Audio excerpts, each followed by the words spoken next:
وعدہ خلافی جو ہے یہ جائز نہیں ہے، اور ایک کریم اور معزز اور عزت مند شخص کے لیے یہ بالکل جائز نہیں۔ الکریم اذا وعد وفا، جب ایک معزز اور کریم شخص وعدہ کرتا ہے تو اسے پوری کرنے کی کوشش کرتا ہے۔ جی یہ تو بنیادی احکام ہو گئے وعدے کے متعلق۔ جی بعض اوقات ایسے ہو جاتا ہے کہ حالات اضطراری ہے اور اس بندے کے اختیار میں نہیں ہوتا، تو جب غیر اختیاری حالات پیش آ جائیں، ہنگامی اضطراری حالات، یہ وعدہ نہیں پورا کر سکتا، تو چونکہ لا یکلف اللہ نفسا الا وسعها ہے، اللہ نے قانون بتا دیا ہے کہ اللہ کسی کو مکلف اور پابند نہیں بناتا مگر اس کی طاقت کے مطابق۔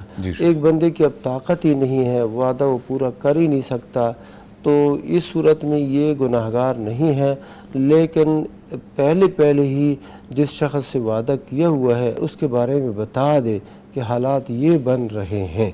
ایسا نہ ہو کہ وہ امید میں ہو کہ کام ہو جائے گا اور فلاں تاریخ وعدہ ہے اور پھر اس تاریخ کو یہ انکار کر دے۔ یہ وعدے کی پابندی چاہے مالی معاملات کے حوالے سے ہو یا دیگر معاملات کے حوالے سے ہو، یہاں تک کہ میاں بیوی کے جو تعلقات ہیں، نکاح کا جو عقد ہے، اس کے اندر جو وعدے طے کیے گئے ہوں ان کی پابندی بھی ضروری ہے۔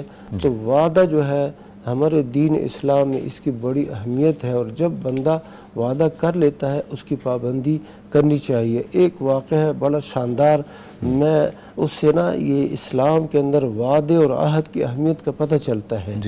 یہ حذیفہ ابن الیمان رضی اللہ تعالیٰ عنہ یہ آ رہے تھے واپس مدینہ منورہ۔ یہ صحابی جلیل ہے، ان کے والد ماجد یمان رضی اللہ عنہ وہ بھی صحابی تھے، تو اس وقت یہ بدر کا جو واقعہ ہے نا یہ پیش آنے والا تھا۔ تو اب یہ آ رہے تھے کسی جگہ سے، تو کفار کا جو لشکر ہے 1000، یہ انہوں نے ان کو پکڑ لیا، حضرت حذیفہ کو، اور کہا کہ تم جا رہے ہو اپنے ساتھی محمد صلی اللہ علیہ وسلم کی مدد کے لیے۔ ان کو پتہ نہیں تھا، انہوں نے کہا ہم تو اپنے گھر جا رہے ہیں مدینہ منورہ، تو ہمیں تو لشکر اور لڑائی ان چیزوں کا پتہ ہی نہیں ہے۔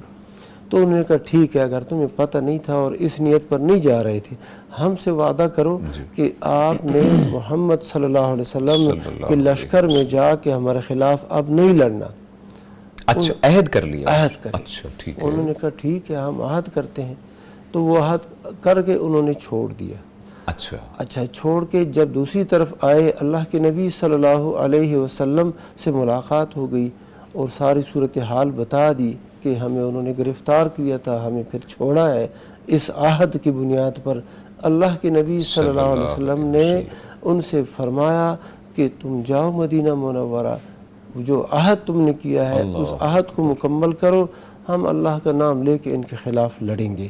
اب یہ صورتحال کیسی ہے کہ ایک طرف 313 یا کم و بیش بندے ہیں اور دوسری طرف 1000 بندہ ہے، 2 بندے بھی مزید اضافہ ہو جائے تو سبحان اللہ ایک طاقت بڑھ جاتی ہے۔ اور حذیفہ جوان یمان رضی اللہ عنہ نہایت معتبر اور قوی صحابی، لیکن ہوتا ہی ہے کہ اللہ کے نبی صلی اللہ علیہ وسلم کہتے ہیں کافروں کے ساتھ جو تم نے عہد کیا ہے، وعدہ کیا ہے، اور ہمیں بہت ضرورت ہے، افرادی قوت کی بھی ضرورت ہے اور ہر لحاظ سے، لیکن عہد کی پابندی کرو، تم جاؤ۔